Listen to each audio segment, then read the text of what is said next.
हे सगळे चिल्लर लोक आहे. या चिल्लर माणसांवर बोलायची मला काही गरज नाहीये.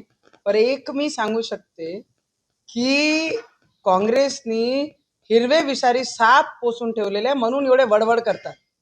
कारण हा सगळे प्रकार आत्ता बाहेर कुठे येऊन पडत आहे. काँग्रेसच्या काळामध्ये हे हिरवे विषारी सापांना जपण्याचं काम आणि त्यांच्यावर हा सगळे प्रकरण दाबण्याचं काम काँग्रेसने केलं होतं. पण आता ते बाहेर निघत आहे. पण हे हिरवे विषारी जेवढे साप आहे ना त्यांना ठेचण्याचं काम आमचे देवेंद्र फडणवीसजी आणि आमचे देशाचे प्रधानमंत्री हे करणार आहे. त्यांना सोडणार नाही. पण हे जे चिल्लर लोक बोलतात आहे ना त्यांनी हे सगळी गोष्टी आणि आम्हाला माहित आहे की महिलांवर किती प्रेम करतात, महिलांना किती मान सन्मान करतात.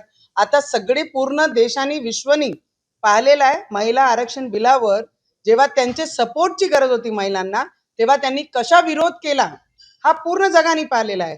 तर या चिल्लर माणसांनी आम्हाला समजून सांगू नये की आम्ही काय केलं पाहिजे. हिरवे विषारी सापांना ठेचण्याचं काम आम्ही करणारच.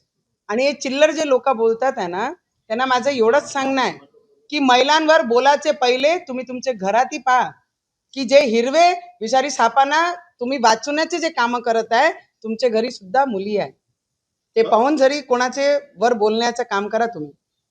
तिथे बुरखेवाले नव्हते तुम्ही असं म्हटलं तर सर्व आमच्या मुली. त्यावर त्यांनी म्हटलं की नवनीत राणा या कोणा. मला असं वाटते या चिल्लर माणसांनी टीसीएसचा प्रकरण झाला नाशिकचं तेव्हा का वडवड नाही निघाली बाहेर. तेव्हा हिरवे विषारी सापांना जपण्याचं काम करत होते, वाचवण्याचं काम करत होते. त्यांच्यावर बोला. चिल्लर लोकांनी आपल्या घरातही पाहायला पाहिजे की आमच्या घरातही मुली आहे म्हणून.